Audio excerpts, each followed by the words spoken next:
History का chapter number 9 6th class आपके आने वाले एग्जाम यूटी सेकेंड और फाइनल के लिए बहुत शानदार क्वेश्चंस का डिस्कशन करने जा रहे हैं, जिसका नाम है, चैप्टर का नाम क्या है, ये देखिए, चैप्टर का नाम है vital village thriving towns, vital villages and thriving towns. तो इसका डिस्कशन करेंगे। दुष्यंत कुमार का वो शेर है कि जिए तो अपने बगीचे में गुलमोहर के तले, जिए तो अपने बगीचे में गुलमोहर के तले, मरे तो गैर की महफिल में गुलमोहर के लिए, कहाँ तो तय था चरागा हर एक घर के लिए, कहाँ चराग मयसर नहीं शहर के लिए। तो आइए स्टार्ट करते हैं, इसके इम्पॉर्टेंट क्वेश्चंस को स्टार्ट करते हैं। आपके एमसीक्यू के लिए, मतलब एमसीक्यू नॉलेज हो जाता है ना, यदि आप ये समझ जाते हैं तो होता क्या है कि आपको चैप्टर का एक बहुत बड़ा समरी मिल जाता है, दिख रहा होगा। पहला क्वेश्चन है कि the use of iron in the Indian सब कॉन्टिनेंट बिगेन अबाउट, मतलब भारतीय उपमहाद्वीप में, इंडियन सब कॉन्टिनेंट में आयरन का इस्तेमाल, लोहे का इस्तेमाल कब से हुआ। तो इसका सही आंसर है मेरे प्यारे बच्चों 3000 ईयर्स एगो, 3000 साल पहले आयरन का इस्तेमाल। Next, Vellalar was the term used for, मतलब साउथ इंडिया में ग्रामीण सिस्टम यानी जो विलेज सिस्टम था उसमें वेल्लालर शब्द का इस्तेमाल किसके लिए होता था, लार्ज लैंड ओनर्स के लिए, स्मॉल फार्मर्स के लिए, कॉमन पीपल के लिए, स्लेव्स के लिए। तो इसका आंसर है कि जो जिनके पास ज़्यादा ज़मीन होती थी, मतलब जमीन का बड़ा, ज़्यादा ज़मीन का मालिक, उसके लिए, यानी लार्ज लैंड ओनर्स। ये बार बार वेल्लालर शब्द आएगा, तो आपको याद रखना है कि गांव में जिनके पास, साउथ इंडिया में, दक्षिण भारत में ये व्यवस्था थी ग्रामीण सिस्टम में। नेक्स्ट क्वेश्चन है कि gram bhojaka was powerful man and also worked as, ये तो साउथ इंडिया में वेल्लालर कहा जाता था जिनके पास ज्यादा जमीन होती थी। नॉर्थ इंडिया में जो व्यक्ति गांव का सबसे ज्यादा पावरफुल होता था उसको ग्राम भोजका कहते थे। क्या कहते थे? ग्राम भोजका। तो इसमें पूछ रहा है कि ग्राम भोजका एंड ऑल्सो वर्क कैसे काम करता था। उनका काम अंग्रेजों ने क्या, अंग्रेज कहते हैं, माफ कीजिएगा, कि मतलब टैक्स वसूलने के लिए, राजा, अंग्रेज नहीं बल्कि उस समय राजा होते थे, तो टैक्स वसूलने के लिए भी होता था, या कोई विवाद हो तो उसको जज के रूप में भी अपॉइंट किया जाता था। तो gram bhojaka was powerful man and also worked as जज, policeman, counsellor, both A and B. तो इसका आंसर है बोथ ए एंड बी, मतलब जज और पुलिसमैन दोनों की भूमिका निभाते थे। नेक्स्ट है Mathura is an important centre for worship of, अभी भी मथुरा यमुना नदी के तट पर है। मथुरा किस बात के लिए फेमस है? कहेंगे कि एक रिलीजियस प्लेस है हिंदुओं का, या कृष्ण भगवान का जन्मस्थल मथुरा।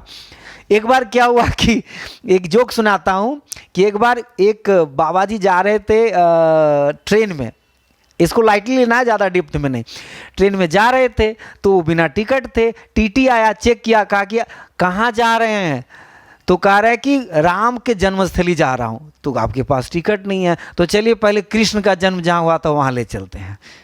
मतलब कृष्ण का जन्म कहाँ हुआ था आपको पता है, जेल में। तो देखिए बोथ एंड बी। अब है Mathura is an important centre for worship of lord Rama, lord Krishna, lord Vishnu, या बोथ ए एंड बी। तो मथुरा राम भगवान के लिए नहीं, उनका जन्म तो अयोध्या में हुआ है, तो Mathura is Lord Krishna is the right answer. Next question है between 2200 and 1900 years ago Arikamedu was, अरिकमेंदु क्या था? अरिकमेंदु, ये कैसे हटेगा? अरिकमेंदु, एक मिनट इसको थोड़ा सा ऊपर ही कर लेता हूं। अरिकमेंदु वॉज कोस्टल सेटलमेंट, मोनेस्ट्री, या और ऑप्शंस दिया हुआ है, तो इसका आंसर पहला ही है सीधा। इसका आंसर, आप ऑप्शन से कोई मतलब नहीं है, इसका सीधा आंसर है कोस्टल सेटलमेंट। आप जानना चाहें कि ऑप्शन और क्या है, देखना चाहेंगे तो ये रहा। कैसे होगा भाई? बड़ा अरिक, तो ये आप देख लेना, ठीक है। तो ये आपके 5 क्वेश्चंस मैंने इंपॉर्टेंट डिस्कस किया, ये है। अब अगले पेज पे बढ़ते हैं।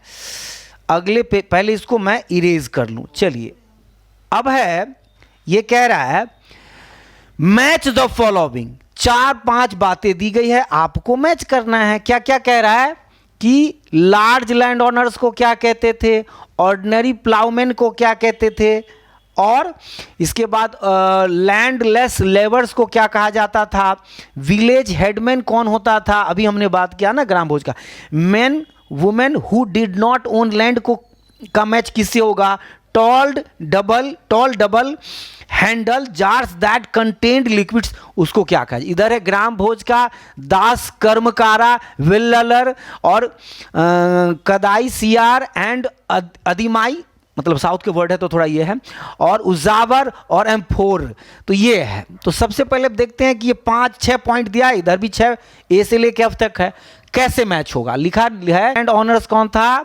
वेलार, ऑर्डिनरी प्लाउमैन कौन था, तो उजावर, और नेक्स्ट है लैंडलेस लेबर्स, जो लैंडलेस लेबर था भूमिहीन किसान, उसको क्या कहते हैं। हमने आंसर क्लियर कट दे रखा है, आप इसे प्रैक्टिस करना, मैं आपको थोड़ा सा समझा रहा हूं कि लैंडलेस लेबर्स कौन था, तो इसका आंसर है डी, मतलब कादिसियार एंड अधिमाई। तो ये देखना, मतलब लैंडलेस मतलब जिनके पास जमीन नहीं होता था।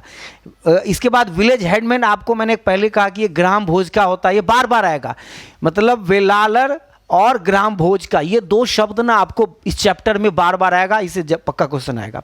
Man and women who did not own land, वो उसको क्या कहते हैं, तो इसको जिसके पास जमीन थी नहीं उसको कहते थे, मैन एंड वुमेन उसको कहते थे दास कर्मकारा। दास कर्मकारा, दास मतलब जो दूसरे के अधीन काम करते थे। Tall double handle jars that contained liquids, उसको M4 कहते थे। तो ये बातें आप अपने कॉपी में लिख लेना और उसको मैच करना, तो ये आपको ज़्यादा मदद देगा। आगे बढ़ते हैं, पहले इसको मैं मिटा लूँ, पहले मैं इसको मिटा लेता हूँ और आगे बढ़ता हूँ। आगे और है, पहले ये क्वेश्चन कर लेते हैं, ये चॉइस है, तो मल्टीपल चॉइस क्वेश्चन 5 क्वेश्चन और प्रैक्टिस करते हैं, 5 क्वेश्चन और प्रैक्टिस करते हैं। दिख रहा है साफ साफ, या बड़ा छोटा करूं, बड़ा कैसे होगा, कैसे, माउस पे क्लिक यहाँ, अच्छा तो कोई बात नहीं, दिख रहा है क्या वैसे, हाँ तो नहीं, बड़ा करता हूं, कैसे, यहाँ पे क्लिक करके करूं, यहाँ पे कहाँ हो रहा है, अच्छा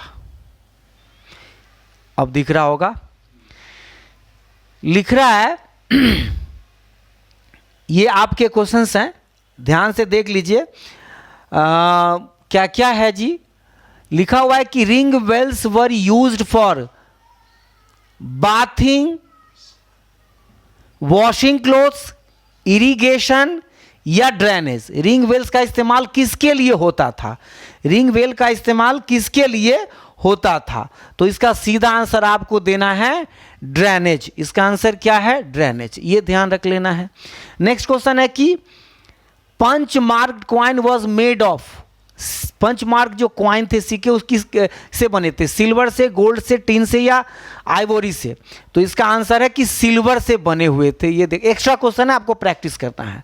मथुरा वॉज इंपॉर्टेंट, एक तो रिलीजियस प्लेस या कृष्ण का जन्मस्थली, तो रिलीजियस सेंटर इसमें ऑप्शन है, तो इसका आंसर यही होगा। अब कह रहा है कि श्रेणी वॉर एसोसिएशन ऑफ, ये श्रेणी वर्ड एक शब्द है इसमें चैप्टर में, वो किसके लिए इस्तेमाल हुआ था, रूलर्स के लिए, क्राफ्ट पर्सन के लिए, फार्मर्स के लिए या हर्डर्स के लिए, तो मतलब क्राफ्ट पर्सन के लिए इसका इस्तेमाल हुआ है, क्राफ्ट पर्सन के लिए इसका इस्तेमाल हुआ है। अब ये आंसर मैंने दे भी रखा है, ये आप कर लेना, इससे मैच जब भी डाउट हो तो आप आंसर भी मैंने दे रखा है। अब आगे बढ़ते हैं, पहले इसको मैं इरेज कर लूं, एक ये बच गया है। एनसीईआरटी में के क्वेश्चंस को भी प्रैक्टिस आपको करना है, ये जो चैप्टर है आपको अच्छे से करना है। मैं थोड़ा सा इसको बड़ा करता हूं, आपको दिया हुआ पहला क्वेश्चन क्या है, लिखा हुआ है नीचे आ जा भाई, हाँ, large land honours in Tamil. देखो ये एनसीईआरटी का क्वेश्चन है, ये शब्द इसमें भरा गया है कि dash was used for large land honours in Tamil. Tamil Nadu में जो जिसके पास ज्यादा जमीन होती थी उसको क्या कहा जाता था, वेल्लर। ये याद रखना है आपको, ये शब्द बार बार आ रहा है। नेक्स्ट क्वेश्चन है बी, फर्स्ट का बी कह रहा है द ग्राम भोज का often got his land cultivated by, ये भरा गया है cultivated by the slaves and hired workers. जो ग्राम भोज का होता था, गांव का हेड पर्सन, उसको वो किससे जमीन अपना जुतवाता था, स्लेव्स एंड हायर्ड वर्कर्स से, अपने गुलामों से और हायर्ड के मजदूरों से। नेक्स्ट क्वेश्चन है कि Ploughman were known as, Ploughman को क्या कहा जाता था, तो ये उजावर कहा जाता था, एज उजावर। और है मोस्ट गरीब पति वर क्या था, तो स्मॉल लैंड ऑनर्स था, तो मतलब विल्लालर, इसके बाद slaves and hired workers, uzhavar and small landowners, ये आपका आंसर है। आप इसको प्रैक्टिस कर लेना। नेक्स्ट में थोड़ा सा इसको ऊपर करता हूं, ये तो पहला फिलअप्स था। अब आपसे मान लीजिए पूछता है कि describe the function of gram भोज का, why do you think he was the powerful, मतलब ग्राम भोज का काम क्या था और आप क्यों सोचते हैं कि वो पावरफुल व्यक्ति था। मैंने कहा कि ग्राम भोज का गांव का हेड व्यक्ति होता था और उससे राजा टैक्स वसूलने का भी काम उससे मदद लेता था। गांव में कोई झगड़ा हो तो वो भी फैसला करता था, यानी गांव का सबसे, अभी जैसे मुखिया होता है या ग्राम प्रधान होता है, अलग अलग राज्यों में कहते हैं। तो कह रहा है कि डिस्क्राइब द फंक्शन, क्या है, in the northern part of the country the village headman was known as the gram भोज का। हेडमैन को ग्राम भोज का कहते थे। Usually man from the same family, और ये ना डायनेस्टी था, उसकी एक पीढ़ी से दूसरी पीढ़ी में जाता था, उसी परिवार का व्यक्ति बनता था। द ग्राम भोज का was often the largest land owner, south वाला वेल्लर कहलाता था, नॉर्थ इंडिया के गांव में जो सबसे ज्यादा जमीन हो और सबसे हेड पावरफुल व्यक्ति हो उसको कहा जाता था। वेल्लर और ग्राम भोज का दोनों के पास जमीन ज्यादा। Generally he had slaves and hired workers to cultivated the land. He was powerful, the king often used him to collect tax from the village. He also functioned as a judge and sometimes as a policeman. तो ये आपको याद रखना है। अब आगे बढ़ें तो इसमें तीसरा क्वेश्चन क्या दिया हुआ है जी, तीसरा क्वेश्चन दे रहा है, आप कर लेना अच्छे से। ऊपर आ जा, नहीं आ रहा है, नाराज हो रहा है, कोई बात नहीं। हाँ, अब देखिए बात करते हैं। कह रहा है कि least the craft person who would have been present in both village and cities, मतलब गांव और शहर, सिटीज और विलेज दोनों में जो क्राफ्ट पर्सन थे उन व्यक्तियों का लिस्ट बनाइए। तो इसमें दिया हुआ है ब्लैक स्मिथ और carpenters, weavers, potters, iron smith. ये तो आपको पता है ना, प्रोफेशनल वर्क्स होते हैं, गांव में भी होते हैं, शहरों में भी होते हैं। तो मुझे उम्मीद है कि आप सेकेंड यूटी की तैयारी कर रहे हैं और फाइनल के पेपर में भी आपको एनसीईआरटी हिस्ट्री में दिक्कत होती है। अशोका वाला चैप्टर करवाया था ना, अशोका में खुशबू कुमारी थी ना, और आपके क्लास में हिंदी की बुक में 6ठी क्लास में झांसी की रानी कविता है। यदि गार्जियन इस वीडियो को देख रहे हैं तो अपने बच्चों को देखने के लिए प्रेरित करें, कॉपी पे क्वेश्चन आंसर लिख के और याद करवाएं। और आज संडे भी है, संडे के दिन बना रहा हूँ वीडियो, तो जब भी देखें तो मैं उस दिन तो वो देखना। और झांसी की रानी कविता की कुछ पंक्ति सुनाता हूँ खुशबू कुमारी से, कि आप उसके टफ शब्द हैं, यदि आप उसको वोकैब को बढ़ाना चाहते हैं अपने बच्चों को, तो उसको केवल पहले रीड कीजिए। तो उसकी कुछ पंक्ति सुनाएंगे, आपको पूरी कविता याद है? हाँ, मुझे पूरी कविता याद है। तो कुछ उसकी कविता पंक्ति सुनाइए कि लक्ष्मी थी या दुर्गा थी, वह स्वयं वीरता की अवतार, देख मराठे पुलकित होते उसके तलवारों के वार, नकली युद्ध व्यूह की रचना और खेलना खूब शिकार, सैन्य घेरना दुर्ग तोड़ना, वे थे उसके प्रिय खिलवाड़। महाराष्ट्र कुल देवी भी उसके आराध्य भवानी थी, बुंदेले हर बोलो के मुंह, हमने सुनी कहानी थी, खूब लड़ी मर्दानी वह तो झांसी वाली रानी। इस गाथा को छोड़ चले हम झांसी के मैदानों में, जहाँ खड़ी है लक्ष्मीबाई मर्द बनी मर्दानी। लेफ्टिनेंट वॉकर आप पहुंचा, आगे बढ़ा जवानों में, रानी ने तलवार खींच लिया, हुआ द्वंद्व आसमानों में। जख्मी होकर वॉकर भागा, उसे अजब हैरानी थी, बुंदेले हर बोलो के मुंह, हमने सुनी कहानी होती थी, खूब लड़ी मर्दानी वह तो झांसी वाली रानी। मैंने आपके छठी क्लास झांसी की रानी, जिसको लिखा है सुभद्रा कुमारी चौहान ने, बहुत ही ओजस्वी कविता है। यदि आप अपने बच्चों को, आप पहले पढ़िए, गार्जियन को पहले पढ़ना चाहिए और फिर बच्चों को पढ़ाएं। नहीं होता तो मैं ये पूरी कविता ऐसे ही रीड करके और आपको अपलोड कर दूंगा यूट्यूब पे। इस यूट्यूब को से जुड़े रहिए, आपको ज़बरदस्त चीज़ें मिलती रहेंगी। Thank you very much.